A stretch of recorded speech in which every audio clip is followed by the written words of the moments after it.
This video is sponsored by Squarespace, the best all-in-one platform for building your online presence or running your business.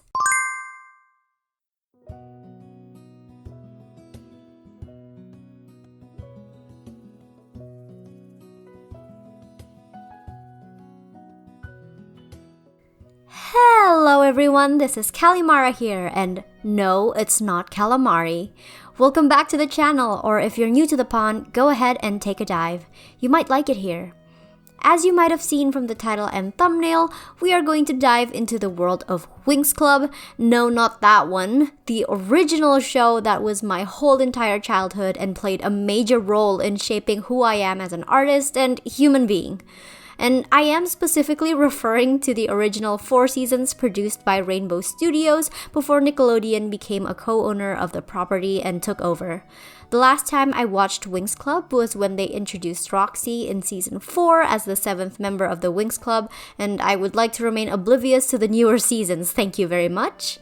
If you guys have watched my previous videos, you know that I usually share my takes on media franchises that I have a personal experience with, and that experience is usually a negative one. So these videos are kind of a way for me to vent all those strong opinions in a comedic and harmless way. But it's different this time, because while I still have some bones to pick with the show, I mostly had a positive experience with Winx Club, and I want to share my experience watching the show growing up, while also discussing some gripes I wasn't able to express because I didn't really have a platform to. So picture this. It was 2006 and my family had just moved to a new house. New neighborhood. I'm about to start first grade and I was obsessed with Barbie Fairytopia and Mermaidia. I switch on the TV one weekend morning and what do I see? A show all about girls who transform into fairies with unique powers to fight monsters. Target audience reached. I was obsessed. Ever since that day, I had a piece of Winx Club merch on me at all times. I had a Winx Club backpack, a Winx Club pencil case with those built-in pencil sharpeners, pencils, and you bet I had Winx Club stickers. Though I also vividly remember being upset at how small their wings were because obviously those puny little things wouldn't be strong enough to lift their bodies up into the air. And yeah, narratively there is a reason why they started off with small wings and this design aspect gets changed later on, but even back then I was incredibly nitpicky about kids shows. In this video, we are going to be discussing Bloom, the main protagonist of Winx Club. And yes, I know the show has 6 main characters, but Bloom is the show's equivalent of Twilight Sparkle, so really, she's the most important one. Now, if you have no idea what Winx Club is, it's essentially a magical girl show from Italy where the main characters are fairies.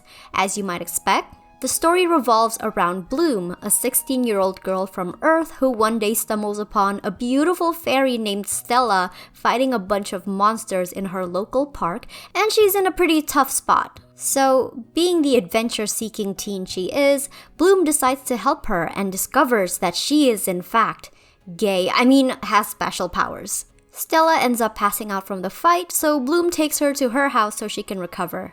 Once Stella regains her consciousness, she tells Bloom that she was actually on her way to Althea Castle, which is a magic school for fairies on the planet of Magics, which is in the magic dimension.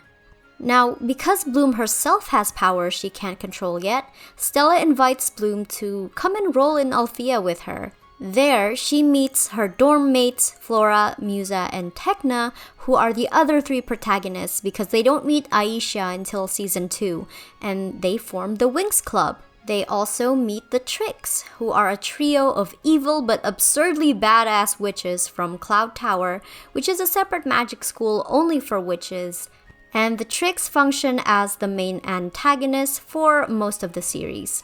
Their goal is to gain control of the Dragon Flame, which is the greatest power in the magic dimension, and plunge the planet of Magics, which is the main setting of the show, into war to finish what their ancestors started.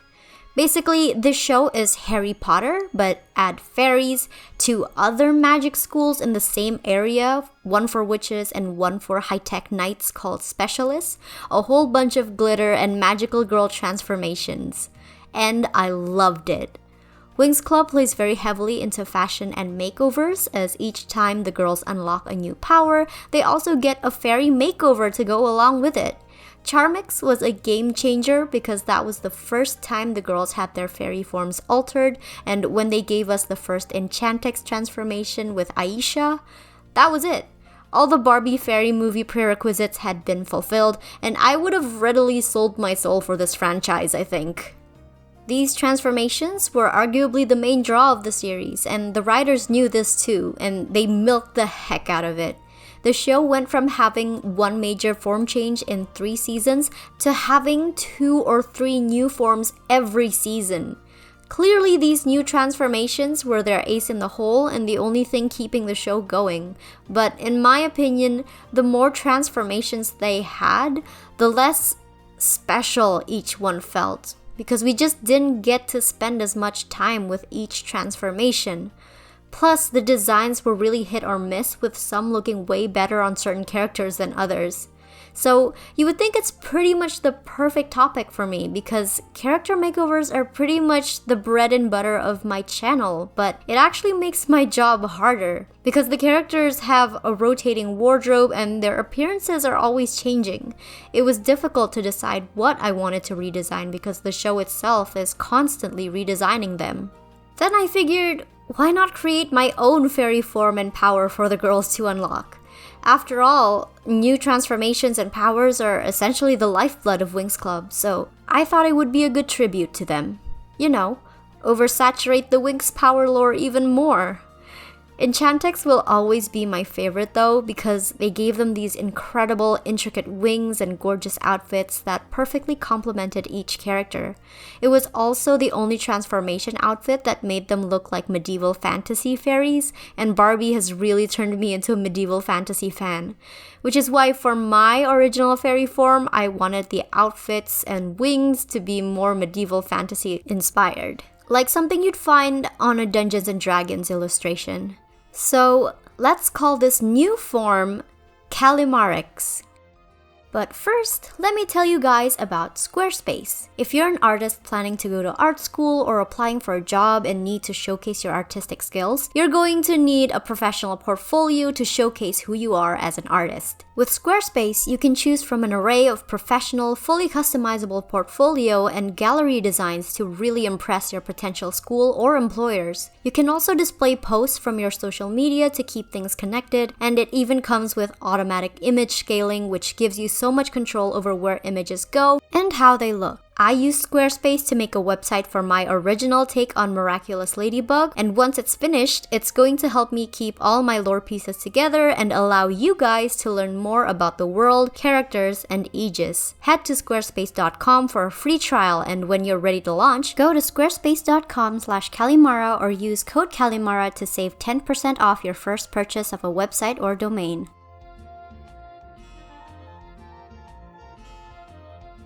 Now, for each fairy form, the show has always given the girls a common ability or buff that everyone received and a unique power for each. For callimara, I wanted to lean more into the idea that this is a legendary power that only certain fairies can obtain.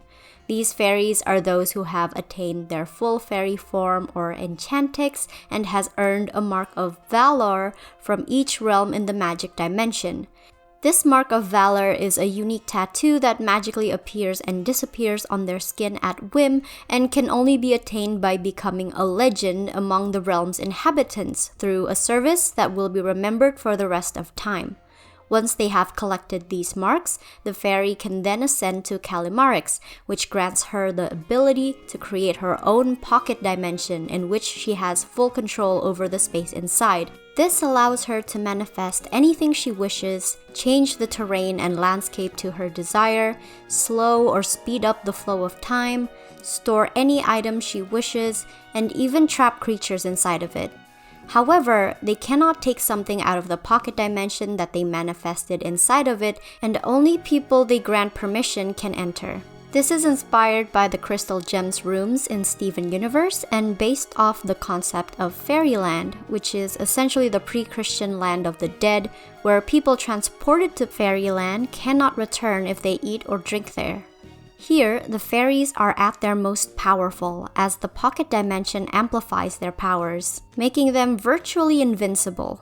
For Bloom, I imagine her pocket dimension to resemble something similar to Pyros, a realm full of dragons, rainforests, volcanoes, and flowing lava. Her unique power from this form is Primal Might, which engulfs Bloom in a vortex of intense blue fire, forming the body of a massive dragon that is fully under her control, kind of like the Titans from Attack on Titan. Normally, a lot of the designs for the girls border on being a bit risque, and personally, I'm not too comfortable putting underage characters, even if they're fictional, in suggestive clothing, which is why this form will take the girls well into their adulthood to achieve, because obviously it'll take a really long time to become a legend in every realm. So this also doubles as the Winx girls' grown-up appearance. I wanted to go for more flowy, delicate fabrics that make them look ethereal and almost otherworldly, like Greek nymphs and celestial beings. Maybe even lean into her royal heritage a bit. For Bloom's wings, I wanted to do something of a combination between a dragon wing and a butterfly wing, as a reference to her dragon flame magic, and overall, I wanted to make it look reminiscent to fire. I thought it would be fun to carry over the marks of valor in their fairy form because tattoos are cool and I think it makes them look more decorated and powerful.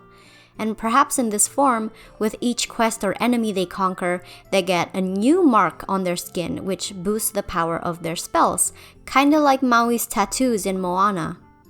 As for the hair, I think Bloom has always looked her best when she has her hair flowing free like dancing flames behind her. But I don't want her hair to look too plain, so to follow the theme of Greek nymphs, I wanted to give the girls something like a laurel wreath, though customized to fit each of their motifs. Bloom has always had hearts incorporated into her design, so I decided to make her wreath heart-shaped. One of my favorite things about the girls' Enchantix transformations are their barefoot sandals because first of all, it looks delicate and ethereal as heck, and logistically, it makes sense because they've got wings. Running on the ground is for peasants. So I'm definitely bringing that back for this design. And if you know Winx Club, then you know that the girls are always fabulous and the designers were really good with colors. Each character has a primary color that is present in all of their fairy forms and civilian outfits, and for Bloom, it was the color blue.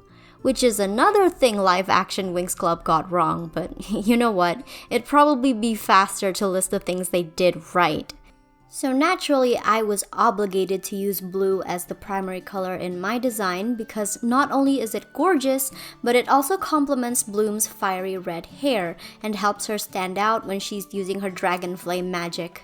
Plus, blue fire burns hotter than red or yellow fire, and I think this is a fun detail to include in Bloom's design as well.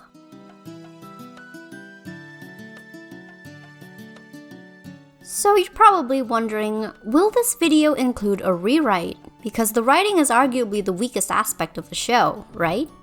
Well, yes and no. There are some aspects of the show I'd like to put a different spin on, but for the most part, the story and characters, at least up until season 3, were pretty awesome. The writers came up with a bunch of lore that we gradually get introduced to that made the world feel so rich and alive. It was surprisingly ahead of its time with how it handles the relationships between characters, particularly how they portrayed the friendship among the Winx Club members and how they supported each other. They really felt like a group of friends you'd want to be a part of. I also loved how things developed between Bloom and Sky, her main love interest. They both showed mutual respect and interest in each other, but it never got to a point where it got obsessive or overbearing, unlike another magical girl show I know, and I really liked that once the obstacle that kept them apart was conquered, Bloom and Sky did get together, and they got together pretty early on in the show. I also want to give props to the writers for not throwing in unnecessary drama or contrivances to prevent them from being a couple and just showed them having a good, healthy relationship throughout. When I was rewatching the series, I got such a huge wave of nostalgia from the end credits because I always tuned in late and only caught like the back end of every episode, and it brought me back to the days when I'd just gotten a brand new PS2 and Winx Club was one of the first games I got on it, and dude, I was obsessed with it. I think most of my memories of Winx Club's story actually came from playing the video game because I freaking loved it. But I was also really bad at video games, so I got stuck in Althea Castle because I couldn't find the scissors for Bloom's dress. Pathetic, I know. And growing up, I loved Bloom. I wanted to be her, and I'm so glad that even after rewatching the show as an adult, she was every bit a likable character as I thought she was when I was a kid. She's a very good example of an unassuming main character. She was the most inexperienced at magic out of all her friends, the least knowledgeable about the realm of magic and its history, and for most of the first season, that gap was very evident. Her friends had to constantly come to her rescue, and when we look at Bloom, we can picture ourselves as her and experiencing the adventure she's embarking on. Her actions are relatable and something we could see ourselves doing. I also really like that her powers are very closely tied to her emotions, meaning that no matter how good she gets with them, she can still flub it up if she's not in the right emotional space. But she's also a very honest person who always tries to tell the truth and do the right thing. She's creative, resourceful, a really good friend, hardworking, and determined. But at the same time, she's also hot-headed, stubborn, impulsive, and prone to running away when things get too overwhelming. But even at her worst, she's cringy at most, and I could still laugh at her, and her little flaws just make her seem like a real person. Which is why it's easy to root for her when she grows into her power and realizes that she's more than she ever thought she was. What I dislike is how they constantly use her and her powers like a deus ex machina to overcome most obstacles and make it the center of every single storyline.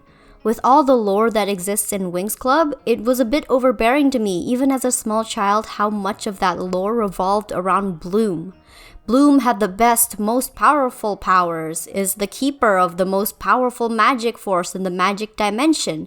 And not only that, she's also the princess of the most influential and important kingdom canonically in all of the magic dimension. All the villains are always after her because her powers are the key to their plans, but also her power is always much greater than any threat, so she can always win the day. And I get it. The show is technically about Bloom, but they also have 5 other main characters that are meant to be just as significant. After all, the show is called Winx Club and not Bloom's World, and it would have been nice to see each of the other characters getting the focus they deserve. And yeah, it's natural that the story would center on the most powerful character in the show, but I would argue that Bloom being so powerful actually took away from her character. Because she just ends up struggling much less than the other characters because she's just so powerful.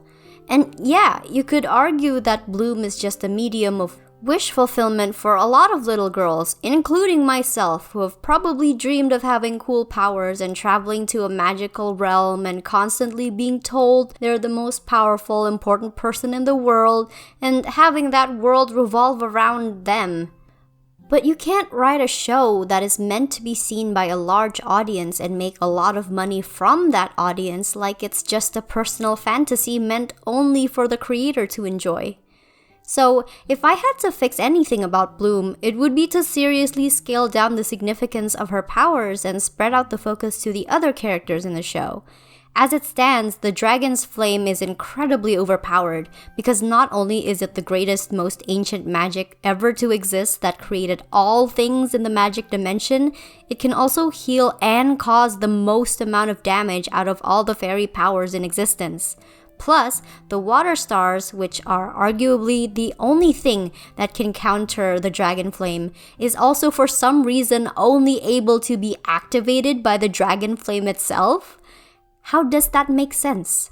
You couldn't even give that one to Aisha, who is the literal water fairy in your group, whose home world is the location these water stars were hidden in. You're still gonna make it about Bloom. Okay, so there are two ways on how I would change things. The first option is to keep the dragon flame as the progenitor of all magic, but because it's so old, it's also harder to master and utilize because newer spells and methods of spellcasting, perhaps like the ones taught in Althea, doesn't work for it. And there aren't as many guides on how to use it as newer magic because there isn't as many people using dragon flame magic.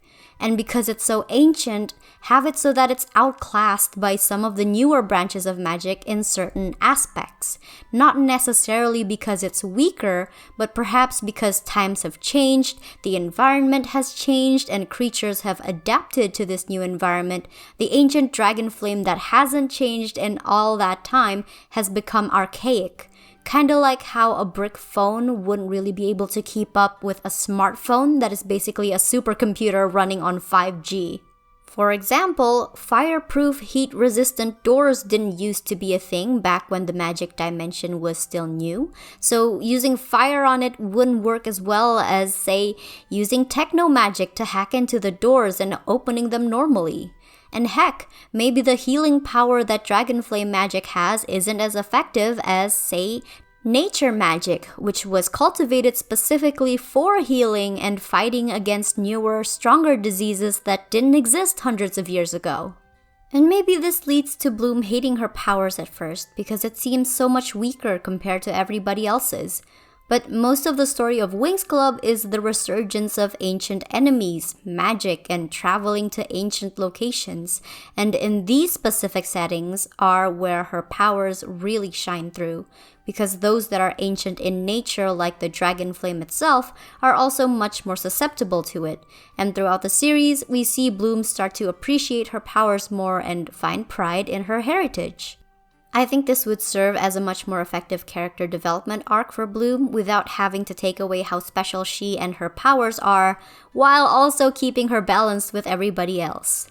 The second option is a much bigger overhaul because I would completely rewrite the lore so that the Great Dragon left behind several sparks of its power while creating the magic dimension. And those several sparks are what the other members of the Winx Club wield.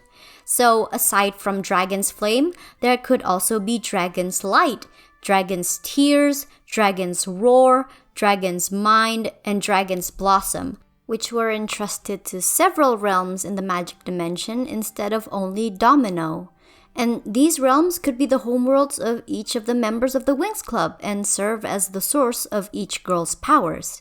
And Domino can still be the Great Dragon's final resting place, but instead of Valtor and the ancestral witches coming to Domino only searching for the dragon flame, they've been visiting each realm to gather all the other sparks that the Great Dragon left behind to gain ultimate power. King Oratel and Queen Marion, the rulers of Domino and Bloom's parents, then create the Company of Light to try and stop them, because at this point the witches had managed to get their hands on a few sparks already, leaving some realms completely without magic. The Company of Light sets up an ambush on Domino, which is the witches' next stop, and before they arrive, they would have sent Bloom away to Earth just in case.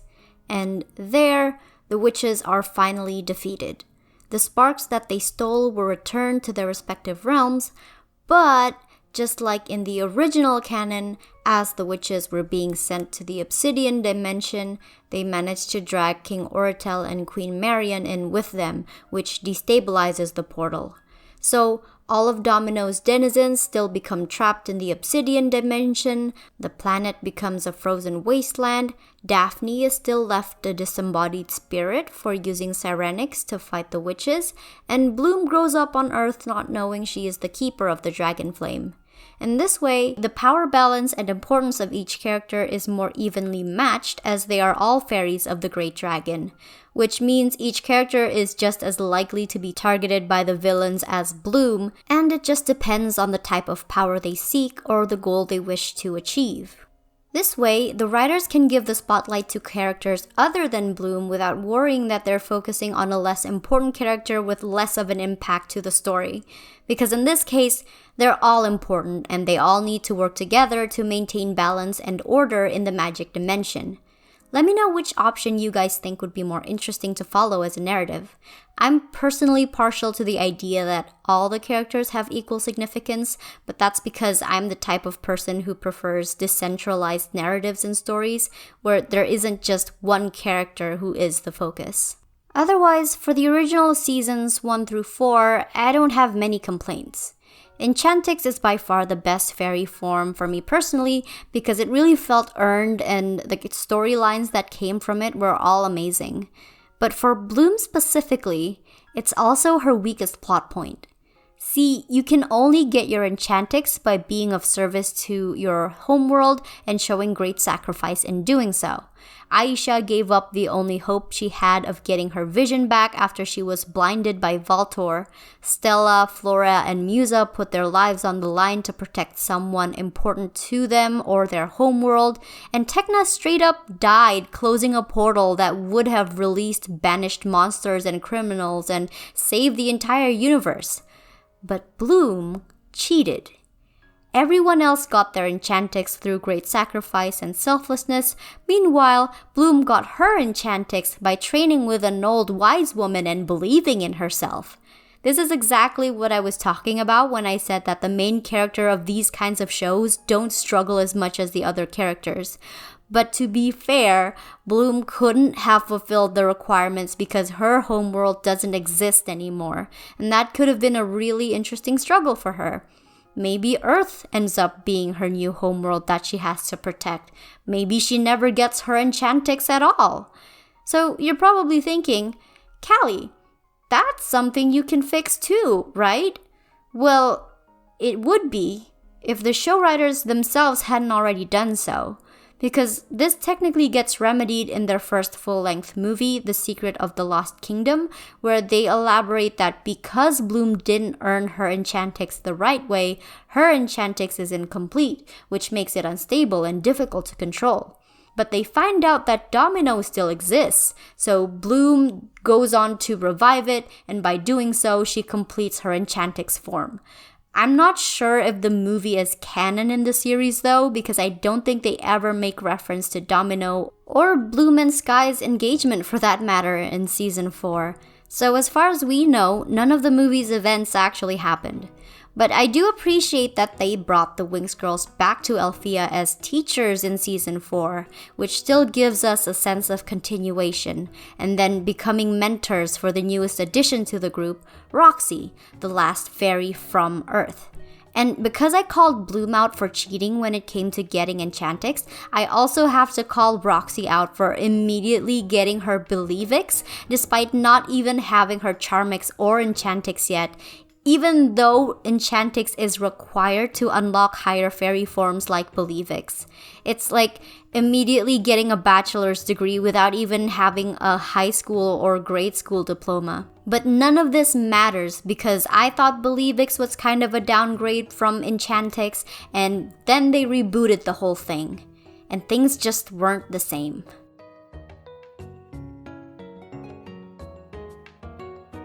By season 5, the show seemed to have completely lost focus, and the reason was simply because it had already finished. The girls have achieved their goal, which was to graduate from Althea and become full-fledged fairies by gaining their ENCHANTIX and becoming guardian fairies of their respective homeworlds, and they did that by season 3. Season 4 for me was something of an epilogue where we see how the girls are settling into their new roles as teachers and then passing the torch to the next generation, represented by Roxy. For Bloom, they've also resolved the mystery of her origins and questionable ENCHANTIX and wrapping it all up with her getting engaged to Sky. The perfect ending, right? Wrong, because they went on to produce 4 more seasons, one spin-off show about the Pixies, which wasn't that bad but wasn't anything special either, and one other full-length movie of just more of the same thing. Because in 2011, Viacom, which also owns Nickelodeon, became the co-owner of Rainbow Studios and aired Winx Club on Nickelodeon. But it was completely reset. They reanimated the original episodes, basically retelling the exact same story but with a slightly different art style, which, although looked cleaner and was better animated, I think actually made them less expressive than the original. They also changed some dialogue and narrative beats to make the story less dark and more childish, and reset the girls' ages to put them back as students in Althea, thus completely undoing all the progress that was made in the original storyline. And I get why. The magic school fantasy was probably one of the biggest draws of the show, but did they really have to reuse the same characters and story? They could have created a whole new younger cast and had the originals be teachers, just like in season 4. Heck, they should have made Roxy the new lead and focused on her making new friends at Althea and forming a new generation of the Winx Club.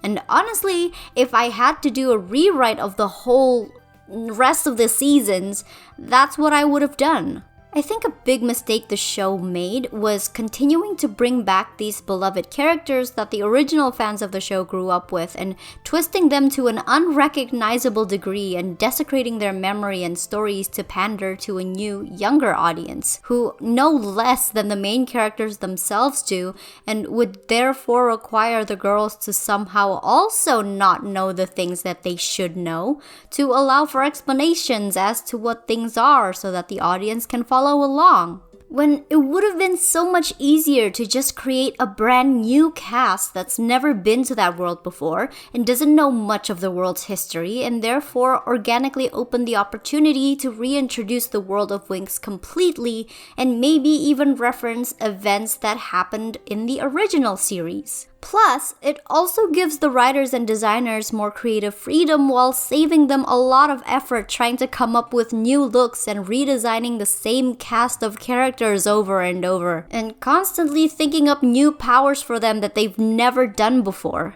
So even if the show only had the standard fairy form, Charmix, Enchantix, and Believix, it would still feel new to the kids watching because they've never seen Winx Club before, and it would feel new to the veteran audiences as well because they've never seen those characters before. Plus, you could come up with new enemies, new conflicts, new dynamics. Heck, you could even completely change the appearance of key locations like Althea and just say, yeah, they renovated.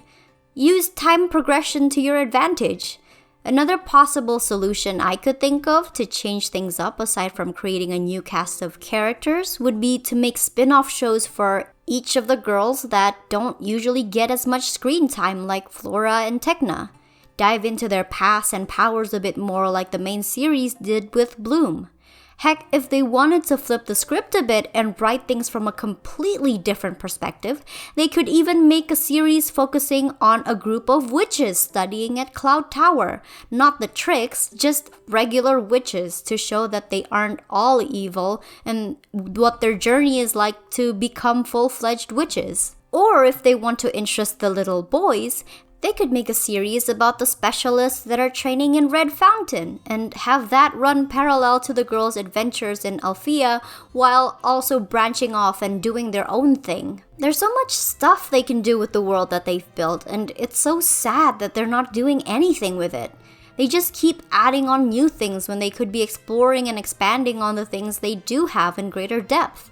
And I just can't bring myself to watch the reboot or any later seasons because on one hand, I'm thinking, I've already seen this before, but it's just done slightly worse.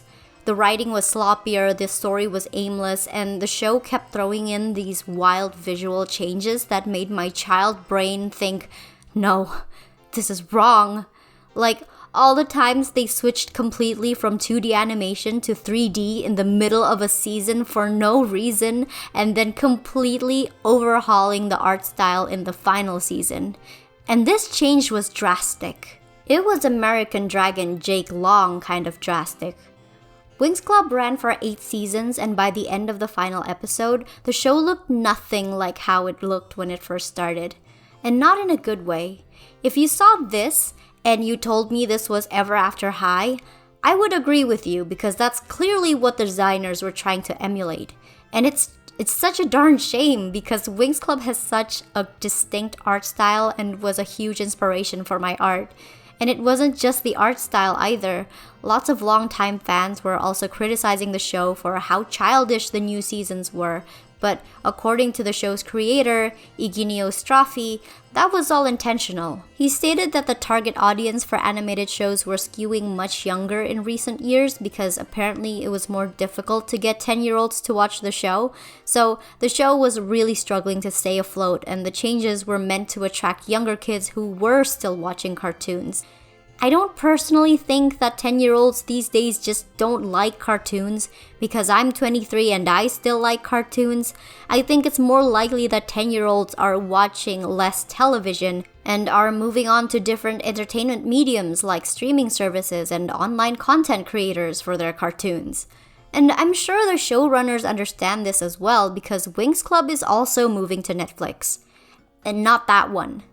But regardless of its downward spiral, I will still always have a soft spot for Winx Club because it wasn't afraid to include darker and more mature topics into their story that flew right over my head as a kid, but I appreciated way more as an adult. I'm really sad to see the direction the show had taken, and I'm honestly really worried about the other reboot that's supposedly coming out this year in 2022, because based on the wiki and official promo art that was released in January, they're still using the same characters and introducing a new fairy form, but terrifyingly in full 3D this time. And I'll say this as many times as I need to, but Winx Club never looked good in 3D. It always looked uncanny as heck because the art style just doesn't translate well to 3D, or they were very bad at translating the style to 3D. So knowing that the next season is going to be exclusively 3D, nope, no thanks, I'm good. I think at this point, the showrunners are just beating a dead horse, and changing animation styles isn't going to save a franchise that is already past its shelf life, especially when you're just doing the same thing over and over again. But anyway, that's just my opinion. Let me know what you guys think about Bloom's Callimarix form and Winx Club's upcoming reboot in the comments below.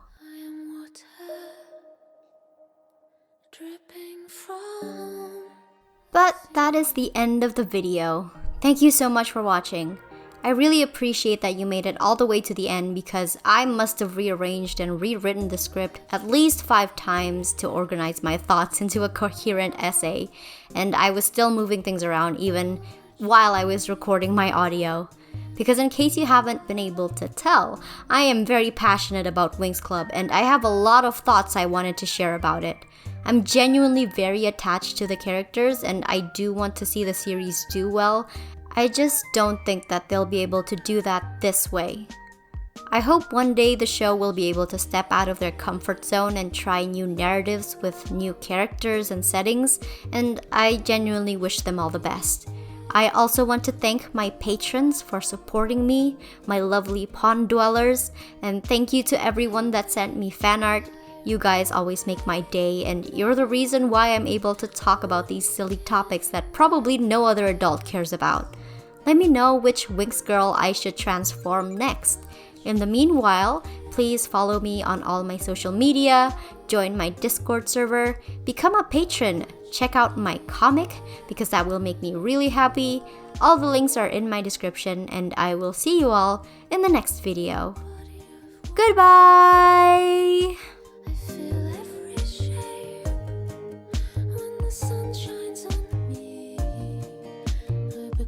Clouds again.